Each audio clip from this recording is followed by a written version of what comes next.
Hello po, magandang araw po sa inyo lahat. Kumusta po kayo? Sana ay nasa mabuti kayong kalagayan. Let's talk about another medicinal plant, ang garlic o bawang.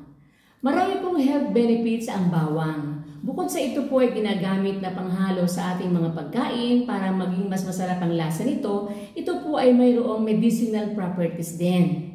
Ang bawang po ay may taglay na allicin at sulfur na maganda sa pagpapababa ng systolic blood pressure.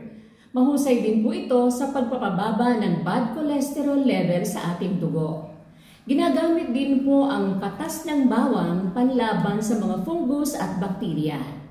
Ang sabi po ng isang naturopathic practitioner, kumuha tayo ng 6 na butil ng bawang, dikdikin natin at ihalo natin sa 6 na tasa ng tubig.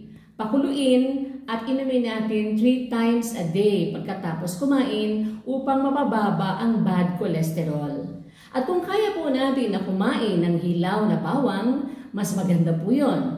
Kumuha po tayo ng 1 o 2 butil ng native na bawang, dikdikin natin, itabi muna natin ng 30 minutes para mas tumaas ang potency nito, saka natin kainin. Kung hindi naman po natin kaya nguyain, pwede namang lulukin na lang natin. Makakatulong po ito para ma-relax ang pagdaloy ng ating dugo.